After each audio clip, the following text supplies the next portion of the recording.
हूँ इनके Instagram followers, बहुत बड़ा इंस्टाग्राम फॉलोअर्स है इनका। और डॉक्टर आशीष महिंद्रा स्टडी अब्रॉड, अगर आप सिर्फ इस नाम से भी अगर आप सर्च करते हैं तो मेरे ख्याल से पहले कुछ चुनिंदे जो सर्चेस में जो आपको रिजल्ट्स मिलते हैं उसमें डॉक्टर आशीष महिंद्रा जी। डॉक्टर साहब, करियर काउच के इस प्लेटफॉर्म पर प्राइम टीवी के स्टूडियो में आपका बहुत बहुत स्वागत है। धन्यवाद। डॉक्टर साहब, जब ये स्टडी अब्रॉड की बात हम लोग करते हैं, विदेशी शिक्षा की बात करते हैं, आज इतना लंबा दौर हम लोग देखते आ रहे हैं, आज से नहीं है। मुझे याद है मैं एक टाइम पर, मैं जब स्टूडेंट इमिग्रेशन के उसमें था तब वो दरमियान और था, मैं बात कर रहा हूँ 2004-2005 की। तब से लेके आज तक का जो बदलाव है वो एक बहुत बहुत बड़ा बदलाव रहा। क्या आप थोड़ा सा संक्षेप में हमारे दर्शकों को बता सकते हैं कि ये जो विदेशी शिक्षा तब और आज में सबसे बड़ा अंतर क्या है? जी, बहुत अंतर आया समय के हिसाब से। देखिए, branch wise, career wise, department wise बहुत ज़्यादा ये वास्ट क्षेत्र है और हर क्षेत्र के जो रूल रेगुलेशन है इंडियन गवर्नमेंट के वो अलग हैं। अगर हम लोग मेडिकल शिक्षा पे आते हैं तो मेडिकल शिक्षा में जो बहुत बड़ा बदलाव था कि जब हमारे यहाँ हॉस्पिटल्स की कमी रही हमेशा, सीट्स की कमी। आपको पता है कि अभी नीट में आप अवेयर हैं कि 2023 का जो नीट होने जा रहा है 21 लाख बच्चों ने भरा है और गवर्नमेंट सीट्स बढ़ा रही है। ऐसा नहीं, गवर्नमेंट सीरियस है, बट जिस रेशियो से बच्चे हर साल 2.5 से 3 लाख ऐड हो रहे हैं उस रेशियो से सीट्स नहीं बढ़ सकती है, पहली बात तो गवर्नमेंट ट्राई बेस्ट करी, बट ये गैप हमेशा रहा, जिसकी वजह से आप देखें तो 92 से खासतौर से इंडियंस अब्रॉड जाते रहे पढ़ने, मेडिकल की पढ़ाई हासिल करने, शिक्षा। और मज़ेदार बात, उस शुरुआत में तो कोई उनको यहाँ पे आके एग्ज़ाम भी नहीं देना पड़ा, बट बाद में सरकार की नज़र इस बात पे पड़ी कि बहुत ऐसे लोग भी आ रहे हैं जिनको सही में कुछ नहीं आता। तो एक्चुअली बाहर में, जैसे आपने अभी शुरुआत की, बहुत ऐसे कॉलेज हैं जो यूनिवर्सिटी में कुछ है ही नहीं, हो सकता 2 कमरे का कॉलेज है और डिग्री लेके आप आ गए। तो सरकार ने कहा इस पे नकेल कैसे रखी जाए, तो यहाँ पे एक एग्जिट लाइसेंस टेस्ट उन्होंने रखा, फॉरेन मेट्रिक ग्रेजुएट एग्जामिनेशन, जिसका नाम रखा FMG। ये चलता चला आया अभी तक आपका 2022, मतलब टिल डेट मान के चलिए, जो कि अब रिप्लेस हो जाएगा। तो गवर्नमेंट ने कहा कि नहीं, एक फिल्टर तो लगाना पड़ेगा, ये जो आ रहे हैं इसमें से वाकई कितने पढ़ के आए हैं, इनको तो कैसे एक एग्जाम से ही हम लोग कर सकते हैं। बट अब प्रॉब्लम उसमें फिल्टर तो हो रहे हैं, बट वो फिल्ट्रेशन रेट 15-20% के ऊपर नहीं था। अब इससे समस्या ये कि जो 80% बच्चा था जो अब्रॉड जा रहा था, पढ़ के आ रहा था, वो यहाँ पे एग्जाम नहीं पास कर पा रहा है। अब वो ना उस देश का रह गया, ना वो इस देश में काम कर सकता है, तो वो झोला छाप डॉक्टर भी हम उसको नहीं बोल पाएंगे। तो वो मैं एक बात समझना चाहता हूँ। पहले तो एक बात ये आती है कि पहले भी विदेशी शिक्षा चल रही थी, जैसे कि आपने बताया 92 से लोग बाहर जा रहे हैं और वो जो तादाद जो थी जी वो बढ़ती ही गई तब। जी। लेकिन उसके बावजूद जो ये जो समस्या है, आपने कहा कि पहले, अब जब FMG, वो बच्चे यहाँ पे आके क्वालिफाई नहीं कर पा रहे, लेकिन वो बच्चे बाहर से तो पढ़ के ही आ रहे हैं, कुछ ना कुछ तो पढ़ाई हो जी। तो फिर FMG क्यों नहीं क्लियर कर पाते हैं? देखिए, बहुत अच्छा सवाल आपने किया। देखिए, अगर हम पिछले साल का डेटा से उठा रहे हैं तो करीब 18 लाख बच्चों ने नीट का एग्जाम दिया था और जो क्वालिफाइंग, मतलब मिनिमम मार्क्स होता है क्वालिफाइंग मार्क्स, जो 50 परसेंटाइल जनरल कैटेगरी और 40 परसेंटाइल रिजर्व कैटेगरी के हिसाब से होता है, वो उसमें करीब 9,97,000 के आसपास बच्चे क्वालिफाई किए। और जो नया 2017 के बाद NMC ने, नेशनल मेडिकल कमीशन, रूल बनाया कि आपको ये क्वालिफाई करके ही आप एलिजिबल हैं विदेश जाने के लिए, जो अभी हमारे शिक्षा मंत्री ने भी संसद में भी 15-20 दिन पहले बोला है ये चीज़। तो नीट क्वालिफाई मैंडेटरी, उन्होंने नीट क्वालिफाई इसलिए कि मिनिमम ब्रेन, एक मिनिमम पढ़ा लिखा बच्चा जाए जो पढ़ने लायक तो हो। आप सोचिए कि इस बहाने करीब 7 से 7.25 लाख बच्चे विदेश भी नहीं गए पिछले साल अब्रॉड पढ़ने MBBS, यानी ये 7-7.5 लाख बच्चे फिट ही नहीं थे MBBS की पढ़ाई के लिए। तो एक तरह से सोचिए, गवर्नमेंट ने इतना बढ़िया एक फिल्टर लगाया कि वो निचोड़ के वही बच्चे जाने जो एक्चुअली पढ़ने के लिए फिट हो। पहले कोई भी चला जाता था, जैसे इंडिया में जब तक नीट नहीं आया था, आप प्राइवेट कॉलेज में एक डोनेशन सिस्टम या एक कह ली डायरेक्ट एडमिशन सिस्टम होता था, तो जिसमें हर जिसका पैसा वो डॉक्टर बन जाता था, भले वो उसके लिए फिट है नहीं, भले उसका ब्रेन उसके लिए उस तरह से बना है नहीं बना मेडिकल की पढ़ाई, क्योंकि अपने आप में काफ़ी टफ है। तो गवर्नमेंट का ये इनिशिएटिव वॉज गुड कि उन्होंने एक फिल्टर लगाया। ये तो हो गया एक बात। अब जो चेंज दूसरा गवर्नमेंट करेगी, ये जो 80% 70% बच्चे वेस्ट हो रहे थे, आप देखिए ऑटोमेटिकली जो 2018 के बच्चे अभी 5 साल पढ़ाई कुछ देशों से पढ़ के आए हैं, ये तो ऑटोमेटिकली 40% के ऊपर रिजल्ट चला गया। ये नीट वाले बच्चे हैं और इसमें से कुछ ऐसी यूनिवर्सिटी जिनका रिजल्ट 90% से 100% चला गया पासिंग, मतलब ऑलमोस्ट सारे बच्चे पास हो गए। तो ये स्टेप बहुत अच्छा गवर्नमेंट करा, जो ये फिल्टर लगाएगा, नीट क्वालिफाई मैंडेटरी कर दिया सभी के लिए। डॉक्टर साहब, एक बात फिर भी मैं जानना चाहूँगा, समझना चाहूँगा कि ये कुल मिला के हमारे देश में जो सीट्स हैं वो शायद 1,70,000, 1,80,000 टोटल मिला के देख लिया जाए। अगर हम आयुष को मिला लेते तो करीब इतनी है। इतना ही है, वही मतलब मैं सारे विंग्स को मिला के बता रहा हूं, आयुष भी मैं जी कंसीडर करता जी हूं। ये है जी बच्चे बैठ रहे 21 लाख, जी 10 टाइम्स। जी सीटें हमारे पास है नहीं। जी डॉक्टरों की जरूरत आज भी समाज को है, जी क्योंकि अब हम लोग जिस जिंदगी जो जी रहे हैं इसको कहते हैं एज ऑफ एपिडेमिक्स। एक ना एक एपिडेमिक हमेशा हमारे आंखें दिखा के हम लोग खड़ी हुई है, मुंह फैलाए बैठी है कि कब हमें ग्रसित कर ले।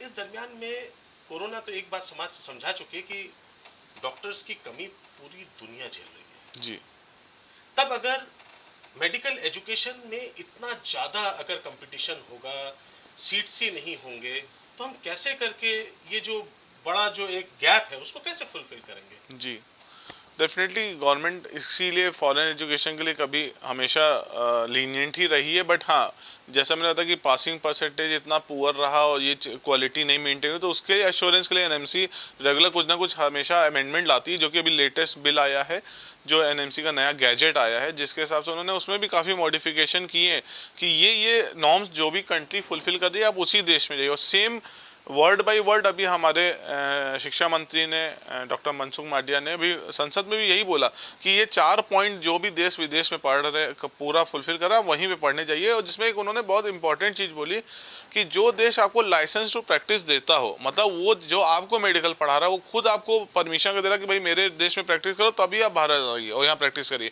वो कह रहे हैं भाई आप अपने देश में तो आपको प्रैक्टिस करने की इजाज़त देते नहीं, क्योंकि उनको पता है कि उनकी पढ़ाई शायद उस स्तर की है नहीं, और कहते हैं हाँ यहाँ से डिग्री लो, अपने देश में जाके करो प्रैक्टिस। तो उन्हें पता ना कहीं हमें मेडिकल प्रोफेशन डिटोरिएट हो रहा है, इसको अपलिफ्ट रखने के लिए गवर्नमेंट ने ऐसे कदम उठाए जो कि अच्छे हैं मेरे हिसाब से। राइट डॉक्टर साहब, अब जब आपने देश में जब आप एक डिफरेंसेस की जब हम बात कर ही रहे हैं, फ़र्क की बात कर रहे हैं, तो थोड़ा सा इसको और विस्तार पूर्वक समझाएं कि वो कौन से देश हैं, कौन से कॉलेजेस हो सकते हैं जहाँ से स्टूडेंट्स को बचना चाहिए, और कौन से ऐसे देश हैं, कौन से ऐसे कॉलेजेस हैं जहाँ के लिए स्टूडेंट्स वाकई आगे मेडिकल का सपना देख सकते हैं। अगर सिर्फ मेडिकल की बात नहीं, बहुत अच्छा आपने सवाल। देखिए इसमें क्राइटेरिया जो सबसे इम्पोर्टेंट मेरे हिसाब से, आपको कंट्री देखनी चाहिए, मतलब बहुत गरीब देश ना हो।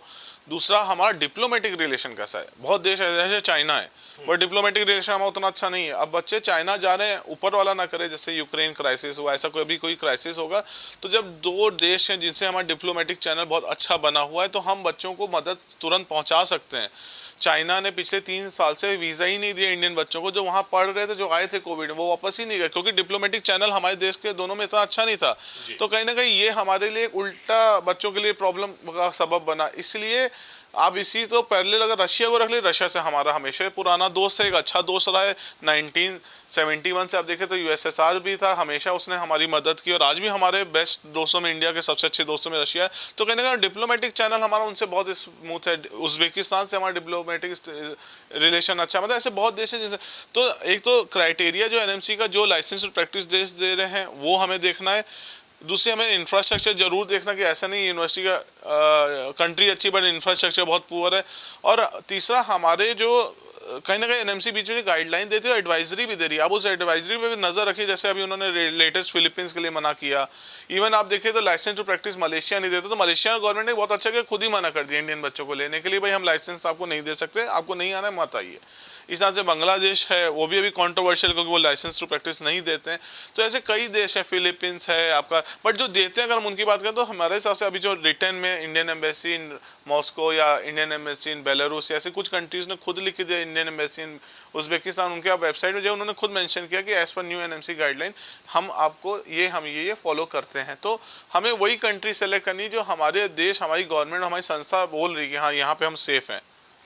तो जब आप ऐसे करके बता रहे हैं कि कुछ देश जहाँ पे हमारे डिप्लोमेटिक रिलेशंस अच्छे हैं, उन देशों पर अगर हम फोकस करते हैं, लेकिन उसके बाद भी बात आती है कि क्या जिस कॉलेज को आपने सेलेक्ट किया है, देश तो ठीक है, उसके साथ आपके डिप्लोमेटिक रिलेशन भी अच्छे हैं, लेकिन उस कॉलेज का इंफ्रास्ट्रक्चर अच्छा नहीं है, या वो कॉलेज आपको खुद से आपको एलटीपी आपको दे नहीं पा रहा है।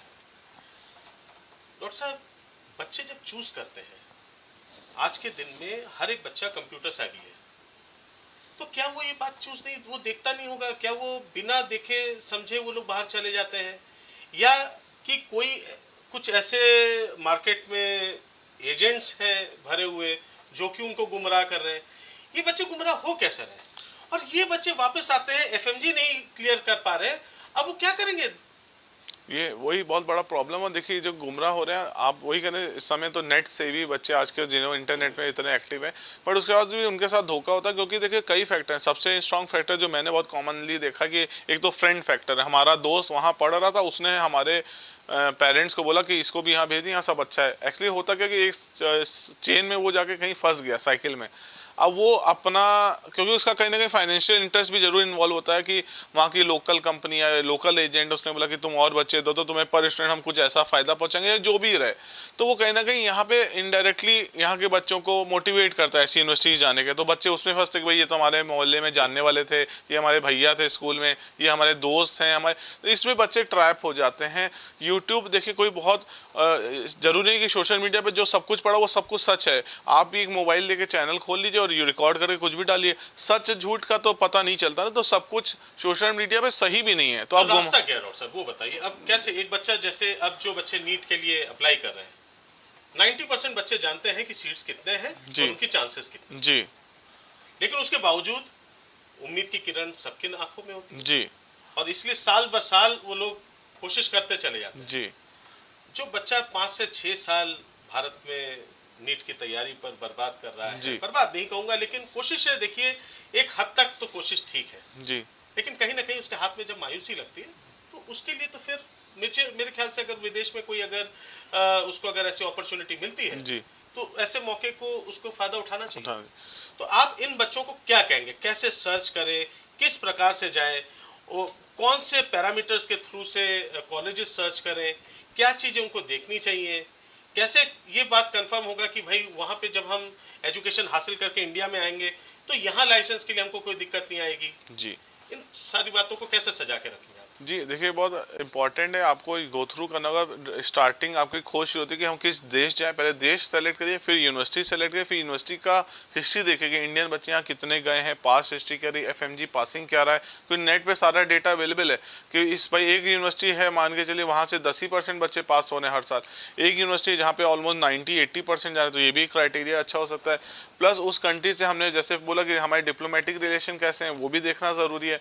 फिर जो नए एनएमसी की गाइडलाइन वो फॉलो कर भी रही है कि नहीं करी, भले वो यूनिवर्सिटी कितनी भी अच्छी है, जैसे मलेशिया में यूनिवर्सिटीज बेस्ट हैं वर्ल्ड की मेडिकल, बट एनएमसी गाइडलाइन ही नहीं फॉलो करती तो आप वहाँ पढ़ भी लेंगे तो that will be of no use for India, तो वो आपका लिए वेस्ट है। फिर इसमें सबसे इंपॉर्टेंट है तो चैनल आप पकड़ने जिसके थ्रू आप जा रहे हैं उसकी क्रेडिबिलिटी क्या है। तो आजकल एक चीज़ गूगल ने अभी तक जो अभी मेरे जानकारी में पेड नहीं है, जो चीज़ मैनिपुलेट नहीं कर सकती, वो है गूगल रिव्यूज़। आप किसी भी कंसल्टेंसी कंपनी के गूगल रिव्यूज़ जरूर देखिए, क्योंकि एक बार अगर किसी बच्चे ने या डाल दिया, चाहे वो सही या गलत, वो चेंज नहीं किया जा सकता, उसको डिलीट नहीं किया जा सकता। आज तक गूगल ने ऐसा कोई प्रावधान बनाया ही नहीं है। तो कहने मतलब है कि उसकी क्रेडिबिलिटी क्या है। और एक दो चीज़ मैं अपने बच्चों को सबको समझाता हूँ कि कोई भी यूनिवर्सिटी सेलेक्ट करो उसमें ये ध्यान रखो वहाँ थर्ड पार्टी पेमेंट ना हो। थर्ड पार्टी मतलब through your consultancy of tuition fees, hostel fees ना दे, जो सबसे डायरेक्ट पेमेंट हो। जो आपका कॉन्ट्रैक्ट साइन होता है जब भी आपका एडमिशन लेते हैं, आपका कॉन्ट्रैक्ट एनुअल होता है, हर एक साल रिन्यू होता है, जिसपे आपका वीजा एक्सटेंड होता है। वो कॉन्ट्रैक्ट डायरेक्ट यूनिवर्सिटी से साइन होना चाहिए। ऐसा नहीं कि वो कॉन्ट्रैक्ट आपका कंसल्टेंट से साइन हो रहा है, कंसल्टेंट साइन कर रहा है यूनिवर्सिटी से, तो कभी आप डायरेक्ट पार्टी यूनिवर्सिटी के बनते नहीं। तो हमें वही यूनिवर्सिटी चुनिए जहाँ फर्स्ट पार्टी कॉन्ट्रैक्ट है, फर्स्ट पार्टी पेमेंट है। ये सबसे बड़ा थंब रूल है, आपके साथ फ्रॉड नहीं होगा। इसको अगर कानून लेके चलेंगे तो डेफिनेटली चांसेस काफ़ी कम हो जाएंगे। अच्छा डॉक्टर साहब, जब हम यूरोप की बात करते हैं तो आप कैसे डिफर करेंगे यूरोप में जो शिक्षा प्रणाली है और जो यूएस में है? क्योंकि ये दो ऐसे क्षेत्र हैं जो कि बहुत ही प्रॉमिसिंग एरियाज रहे हैं, जहां हमारे जो बच्चे हैं वो ज़्यादा तादाद में वहाँ पे जाते रहे हैं। जी, देखिए यूरोप और अगर यूएस को हम लोग कंपेयर करते हैं तो यूरोप में वैसे आप समझिए कि ज़्यादातर कोर्सेज फ्री हैं। जैसे आपका जर्मनी है, फ्रांस है। यूरोप के साथ एक ही जो सबसे बड़ी प्रॉब्लम है, जैसे हमारी जो 26 देश हैं जो ईयू में आते हैं, यूरोपियन यूनियन में, इनकी क्या हर देश की भाषा अलग है। जैसे ग्रीस की अलग ग्रीक है, उसकी फ्रांस की फ्रेंच है, जर्मनी की जर्मन है, पुर्तगाल की पुर्तगीज है। तो कहने का मतलब है कि सबकी अपनी लैंग्वेज बैरियर बहुत है। तो और इन देशों में प्रॉब्लम क्या है कि इनकी पॉपुलेशन क्राइसिस के बाद आबादी नहीं बढ़ रही, इन्हें लोग चाहिए, ये बुला रहे आप आइए हमारे रहिए, हम आपको सब देंगे, आपके लिए एजुकेशन फ्री, घर फ्री, खाना फ्री, सब कुछ फ्री।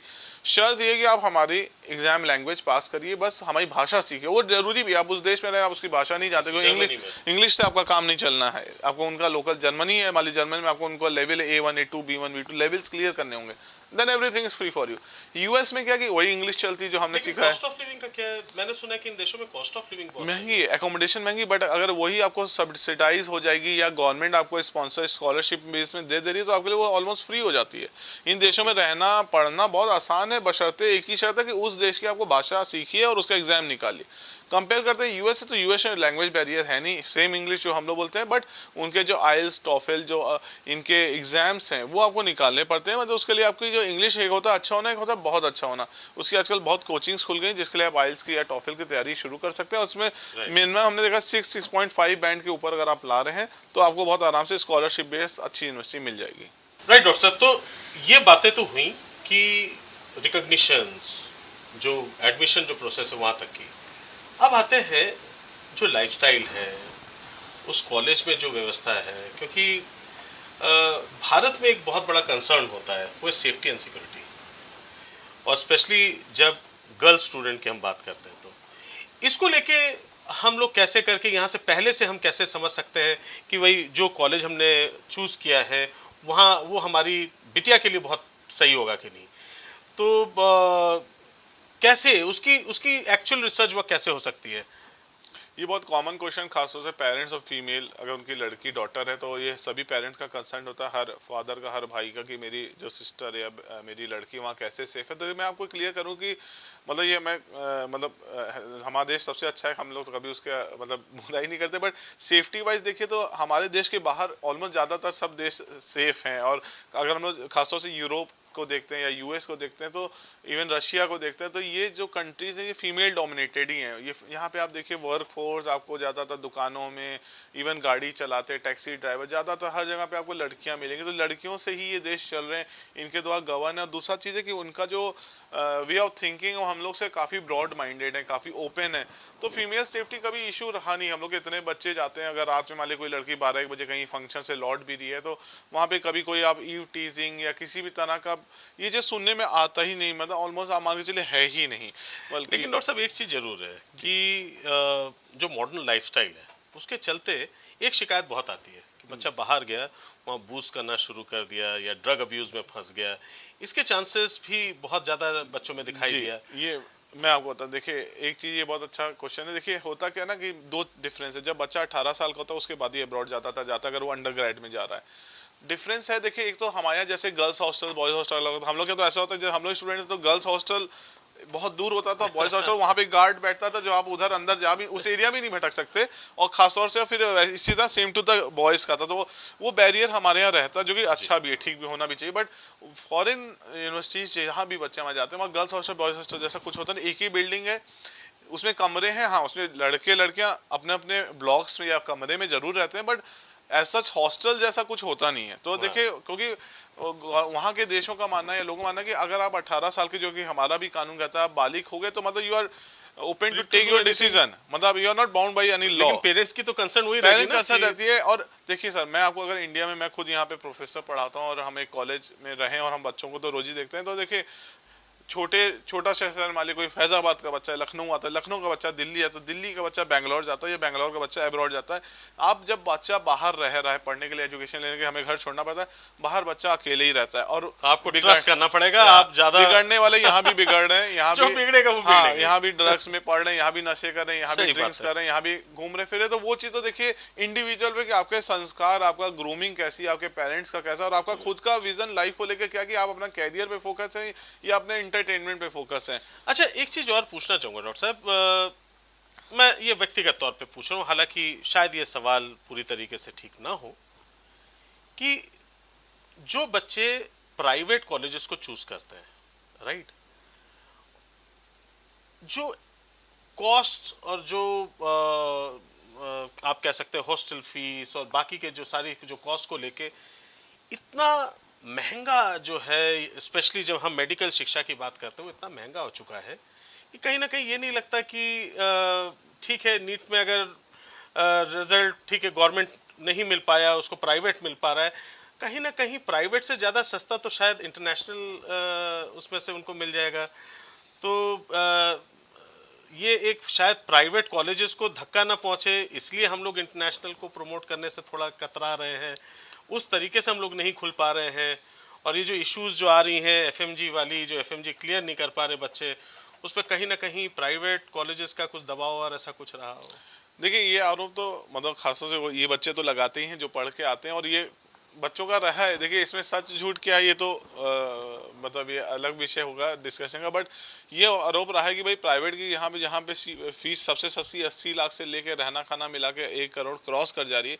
वहीं पे रशिया जैसे देशों में सबसे अच्छे कॉलेज के भी हॉस्टल सालाना 15 या 20 हज़ार है सालाना, जो हमारे यहाँ महीना भी नहीं होता है, और फीस भी उनकी 2 से 3 लाख सालाना है, जो कि मतलब यहाँ पे हमारे छोटे मोटे कोर्सेज की फीस है, आजकल स्कूल्स की फीस इतनी है। तो उस हिसाब से नो डाउट उनकी एजुकेशन सस्ती है, अच्छी है। अगर आप अच्छे गवर्नमेंट यूनिवर्सिटी जाते हैं, अगर इस चीज़ को बहुत ज़्यादा अवेयरनेस होने लगेगी, लोगों को पता चलेगा, तो कहीं ना कहीं यहाँ प्राइवेट भी एक भाई सभी लोग बिजनेस कर रहे हैं तो वो भी कहीं ना कहीं हैम्पर करेगा। हाँ, कुछ पेरेंट्स हैं जो सब कुछ होते हुए उन्हें लगता है कि नहीं बच्चा मेरे नज़रों के सामने रहे, मेरे देश में रहे, क्योंकि फॉरेन में अपने चैलेंजेस अलग हो जाते हैं, जैसे climatic condition, fooding, everything. But एक बच्चा जो डॉक्टर बन ही नहीं पाएगा, जिसके घर में 1 करोड़ नहीं भी है और गवर्नमेंट निकाल नहीं पा रहा, तो he have only option left कि अगर उसे अपना सपना पूरा करना है तो उसको ही have to go to the abroad, उसके बाद ऑप्शन नहीं है। ये एक बात है कि he has to go abroad. और जहाँ तक बात आती है पैसों का, जो मैंने आपको बताया, एक चीज़ और भी है, एक और बातें, एक भ्रांति भी हो सकती है कि लोगों का ये कहना कि भारत में इसलिए लोग प्रिफर करते हैं क्योंकि यहाँ पे जो डिजीज़ का जो एक्सपोजर है वो बहुत ज़्यादा है।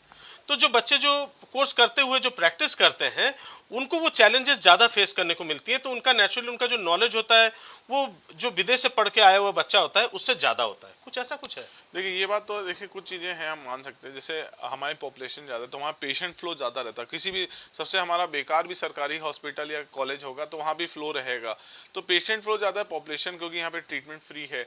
वो एक आप कह सकते हैं खान पान में थोड़ा बहुत फ़र्क है, टेम्परेचर नो डाउट फ़र्क है, भाषा का फ़र्क है, ये फ़र्क है, बट वो फ़र्क उतने बड़े नहीं होते, क्योंकि देखिए जो आप बेसिक एनाटॉमी फिजियोलॉजी जो मतलब जो मेडिकल के सब्जेक्ट्स आप यहाँ पढ़ रहे हैं वही सेम सब्जेक्ट फॉरेन में पढ़ाए जा रहे हैं। जो आप यहाँ पे क्लिनिकल्स देख रहे हैं वही वहाँ पढ़ा रहे हैं। लेकिन प्रैक्टिस की बात हो हाँ हाँ, हम लोग प्रैक्टिस पे जा रहे हैं, बट जो बैरियर है इसको सरकार भी समझती है कि भाई वहाँ की डिजीज़ कुछ ऐसी हैं जो वहीं पे हैं वो यहाँ नहीं हो, यहाँ पे टेम्परेचर की वजह से वहाँ नहीं है, या बहुत चीज़ खान पान की वजह से नहीं है। उस बैरियर को इक्वलाइज करने के लिए, इक्वल करने के लिए, बराबर करने के लिए गवर्नमेंट ने एक प्रावधान इसलिए रखा है कि जब फॉरेन में आप कहीं से भी पढ़ कर आइए, एग्जाम पास करने के साथ आपको कम से कम 1 साल यहाँ पे 1 साल इंटर्नशिप मैंडेटरी रखी है। वो 1 साल इसीलिए इंटर्नशिप होता है कि हर डिपार्टमेंट वाइज आपका जो हर महीने रोटेशन होगा, आप उन यहाँ के मरीजों के, यहाँ के सिस्टम से, यहाँ की बीमारियों से आप यूज टू हो जाए। लेकिन इंटर्नशिप तो मैंडेटरी रख दी, लेकिन इंटर्नशिप पे आजकल ये अभी हाल ही में अभी अखबारों में निकला था कि बच्चों की बहुत लंबी वेटिंग लगी हुई है और उनको इंटर्नशिप नहीं मिल पाता है, स्पेशली जो विदेश से जो बच्चे आ रहे हैं। ये फर्स्ट टाइम हुआ, वो भी कुछ स्टेट्स में, सभी स्टेट्स में प्रॉब्लम नहीं आई है। हमारे स्टेट में आई, यूपी में आई है कि वेटिंग ज़्यादा है, बच्चे ज़्यादा हैं, और अभी गवर्नमेंट उस तरह से एक्चुअली इन्होंने पहले 17% कोटा सिस्टम रखा था कि 17% हिसाब से हर मेडिकल कॉलेज में बच्चों को खुद ही डालेंगे। अब उसमें इनको 16 सीट्स के चैलेंजेस आ रहे हैं, बच्चे ज़्यादा हैं, तो इसको तो गवर्नमेंट को वर्कआउट करना पड़ेगा कि कैसे, क्योंकि ऑलरेडी वो बच्चे पास आउट हैं, वो वेट कर रहे हैं अपनी इंटर्नशिप कब शुरू होगी। तो हमें लगता है क्योंकि एक भी नई व्यवस्था है, शुरू हुई है, इस पर गवर्नमेंट काम करेगी जब बच्चे बढ़ रहे हैं, तो ये रास्ता तो निकल जाए। क्योंकि हमें लगता है इसके पहले प्राइवेट कॉलेज भी हैं, बड़े हॉस्पिटल से कॉर्पोरेट्स भी, उसमें भी गवर्नमेंट अगर इंटर्नशिप अलाउ करेगी, हो सकता है कुछ रास्ते निकाले, तो ये प्रॉब्लम बहुत जल्दी सॉल्व की जा सकती है। क्योंकि हेल्थ इंडस्ट्री इतनी बड़ी है और इतना डिमांड, आपने कोविड में देखा डॉक्टर्स की क्राइसिस मेजर हो गई इंडिया में, तो अब सबको समझ आया कि डॉक्टर्स और चाहिए हमें। और डेफिनेटली WHO हर 3 लाख पे एक ही डॉक्टर अभी भी इंडिया में, जो कि बहुत बड़ा वैक्यूम है जिसको भरना जरूरी है। तो डॉक्टर साहब, ये तो बात हो गई कि जैसे एक वैक्यूम है, ये भी हम लोग समझ रहे हैं। जो बच्चे जो बाहर से प्रैक्टिस करके आ रहे हैं उनको कहीं ना कहीं अपने देश के बराबर उनको लाना पड़ेगा। ओरिएंटेशन एक चैलेंज है, जैसा डॉक्टर साहब ने कहा कि बाहर का जो खान पान है, वहाँ के जो रहन सहन है, वहाँ की जो वेदर कंडीशंस हैं वो बिल्कुल अलग है, और उसके चलते जो बीमारियाँ हमारे यहाँ पाई जाती हैं, जो बीमारियाँ वहाँ हैं, उसमें भी कुछ फ़र्क हो जाता है। बच्चे जब यहाँ पे आते हैं तो शायद शुरुआत में उनको वो दिक्कतें ना आए, तो इसलिए उनको लिए वो इंटर्नशिप की प्रावधान तो है। हालांकि फ़िलहाल सरकार अभी जूझ रही है कि सब बच्चों को कैसे इंटर्नशिप प्रोवाइड किया जा सके। डॉक्टर साहब, एक और समस्या देखने को मिली थी, हम ये कभी नज़रअंदाज नहीं कर सकते कि यूक्रेन में एक बहुत बड़ा हमारा स्टूडेंट तबका था। जब ये यूक्रेन का मसला जैसे ही सामने आया और वो बच्चे जब वापस आए तो सबसे बड़ी दिक्कत आ रही थी उनको एडजस्ट करने की जी। क्योंकि जो बच्चे थर्ड ईयर में या सेकेंड ईयर में जो आधा कोर्स करके चले आ रहे थे उनके माता पिता परेशान हो रहे थे, जो कि कुछ सरकारों ने मेरे ख्याल से वेस्ट बंगाल में भी कुछ सरकारों ने ऐसा हुआ कि वहाँ पे बच्चों को उन्होंने एडजस्ट किया, जी। अलग अलग मेडिकल कॉलेजेस में एडजस्ट किया, सब कुछ किया, लेकिन उसके बावजूद एक बहुत बड़ी संख्या जी। वो अपने कोर्स को कंप्लीट करने से महरूम रह गई, जी। जो कि नहीं होना चाहिए था। तो ये भी तो एक डर कहीं ना कहीं बाहर जो शिक्षा प्राप्त करने जाते हैं उनके लिए बना ही रहता है। जी। पता नहीं कब हालात खराब हो जाए। आज रशा में ठीक है, रशा मजबूत है, नहीं कोई दिक्कत आ रही है, लेकिन ये हम नहीं भूल सकते कि अभी भी यूक्रेन वॉर चालू है और यूक्रेन ने भी घुटने टेके नहीं है। जी। तो इसके चलते किस समय मामला बदल जाए, किस दिन नेटो की जो जो रोल वो प्ले कर रही है उसमें किसी दिन उन्होंने ज़्यादा अग्रेशन ले लिया, तब तो रशिया में जो बच्चे पढ़ रहे हैं वो भी सबसे ज़्यादा इसमें प्रॉब्लम में आ जाएगी। जी।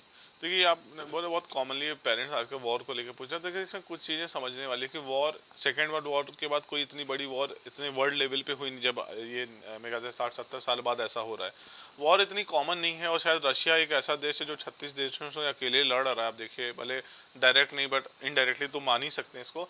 बट आप देखिए, एक साल के बाद भी रशिया की इकोनॉमी सस्टेन्ड है, आज भी वो जी रहे हैं, सारे इतने सैंक्शंस इतना सब कुछ होने के बाद। तो रशिया एक बहुत मजबूत देश है।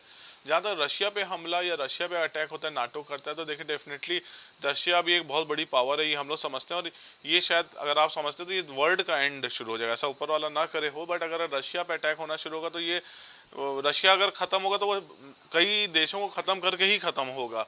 तो ये हमें नहीं लगता, कोई सब इसको जानते हैं, वो बहुत बड़ी न्यूक्लियर पावर है बहुत, और उनके पास जो कुछ ऐसे मैं स्टूडेंट्स को हाँ, लेके कह रहा था कि तो, जो कुछ हाँ, भी हो, लेकिन फिलहाल अगर, उनकी हाँ, स्टडीज तो हैम्पर कर और जाएंगी। मैं बताता हूँ, और रशिया देखिए, अगर आप देखिए वर्ल्ड का सबसे बड़ा देश है, सबसे बड़ा। अगर वॉर होती है ना तो किसी एक सेक्शन में हो रही है तो 15,000 किलोमीटर से ज़्यादा लंबाई में वाला देश है। तो अगर हमारे यहाँ जम्मू कश्मीर से कन्याकुमारी 3,000 किलोमीटर है, तो जम्मू कश्मीर लड़ाई हो रही है तो तमिलनाडु में नहीं पता लगता ना कि वहाँ कोई अटैक हुआ है। तो इस तरह से रशिया में भी अगर एक पार्ट मान ली कोई बॉर्डर शेयर करे, वहाँ वॉर है, तो पूरा रशिया डिस्टर्ब हो जाए, ऐसा होना बहुत मुश्किल है। अच्छा, एक चीज़ और है, जो बच्चे रशिया में पढ़ रहे हैं उनको भी तो लैंग्वेज बैरियर तो झेलना ही पड़ता होगा, क्योंकि वहाँ तो ज़्यादातर रशियन बोला जाता है। जी। अब बच्चों के लिए एक समस्या होती है कि सीखे तो कितनी भाषाएं सीख लें, जी।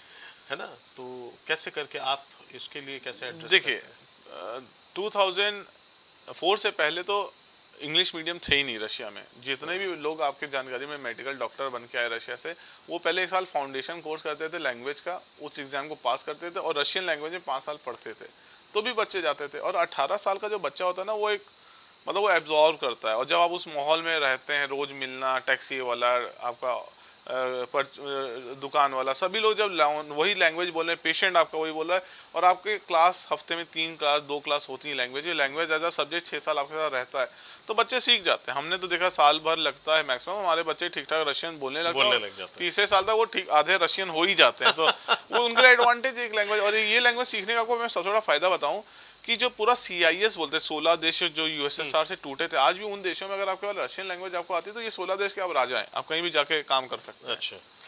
अच्छा डॉक्टर साहब, जितने देशों में है, अगर मैं फर्स्ट चॉइस कहूँ बच्चों की, वो क्या होनी चाहिए? मतलब US, यूरोप, रशिया, किस साइड से आप कैसे करके? देखिए, अगर मेडिकल की करें तो US की एंट्री तो बहुत टफ और बहुत महंगी है। तो US में आप या तो वाया GMAT जाएंगे, तो जो कि 8 साल का सिस्टम है और उसमें करोड़ों रुपए आपको चाहिए। दूसरा है कि आप किसी वाया कैरेबियन अगर जाते हैं तो भी आपको मान लीजिए 5 से 6 साल जरूर लगेंगे, but there is again 1.25 crore 1.5 crore का है, उतना बजट हमारे बच्चे के पास है नहीं। तो US वगैरह की एंट्री टफ है। यूरोप में अगर आप EU कंट्रीज में जाते हैं, यूरोपियन यूनियन में, तो उनका भी चैलेंज है कि लिविंग कॉस्ट बहुत हाई है, $200-300 पर मंथ तो सिर्फ लिविंग कॉस्ट है। तो वहाँ भी बजट हमारा 70-80 लाख क्रॉस कर जाता था। सेम बजट में तो आप इंडिया में प्राइवेट कॉलेज आपको मिल जाएगा। तो देखिए, बच्चा जो अब्रॉड जा रहा है वो ज़्यादातर middle class, lower middle class और मिडिल क्लास जा रहा है, जिसका पैसे नहीं है, जो 20-25 लाख से ज़्यादा नहीं खर्च सकता। तो उस बजट में तो भाई रशिया ही बेस्ट है। अदरवाइज बेस्ट की डिफिनेशन डिपेंड ऑन मनी है कि भाई मर्सिडीज मान लीजिए बेस्ट कार है, बट ये कि हमारा बजट ही नहीं, तो हम लेंगे कैसे? तो हमें अपने बजट में बेस्ट कार चाहिए। अच्छा, व्हाट अबाउट, अगर मैं हम थोड़ा साउथ की तरफ बढ़ते हैं जी। तो what about Australia, what about New Zealand, वहाँ पे एजुकेशन कैसा है इन जगहों पे बच्चों को? जिसको हमारा देश ही मान्यता दे रहा है, US, UK, Australia, Canada, New Zealand, इन 5 देशों से अगर आप पढ़ाई करते हैं तो आपको इंडिया में कोई एग्जाम नहीं देना होता, आप डायरेक्ट प्रैक्टिस कर सकते हैं। ये बहुत बड़ी बात है। बट इनफैक्ट पीजी पूरे वर्ल्ड में से इन 5 ही देशों की रिकॉग्नाइज है, जहाँ से अगर आप एमडी कर लें, एमएस कर लें, पीजी कर लें तो आपको इंडिया के डायरेक्ट प्रैक्टिस का आपको लाइसेंस मिल जाता है। बट इन देशों में जाना, एग्जाम निकालना, इनकी फीस अफोर्ड करना वो बहुत कठिन हो जाता है। तो हमारे ऑलमोस्ट अभी इटली में IEMAT करके एग्जाम होता है, 45 सीट होती है ऑल ओवर इंडिया, मतलब पूरे वर्ल्ड के 45 सीट सिर्फ मात्र है, पर फुल स्कॉलरशिप 100 फ्री सीट है। आप फ्री में जाइए, फ्री में पढ़िए, फ्री में इटली से डॉक्टर बन के आइए इंग्लिश में। बट ये प्रॉब्लम है कि वो 45 सीट है मात्र, तो बहुत टफ लड़ाई हो जाती है। टफ लड़ाई, बिल्कुल सही बात है।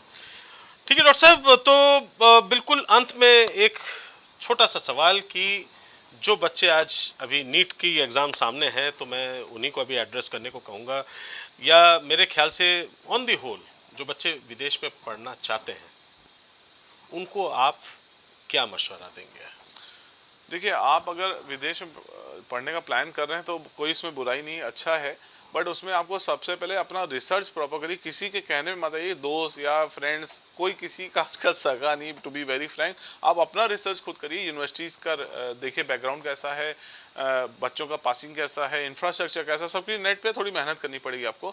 और आपको जो भेजने वाली कंसल्टेंसी या एजेंसी वो कितनी ऑथेंटिक है, उनका बैकग्राउंड क्या, उनसे कितने बच्चे के, अगर उनसे आप लोकल किसी पेरेंट्स से कनेक्ट हो सकते तो होइए, उनसे मिलिए, एक ओपिनियन बनाइए, तभी फैसला लीजिए, तभी आप सही हाथों में जाएंगे और सेफली जाएंगे बाहर। बहुत बहुत शुक्रिया डॉक्टर साहब,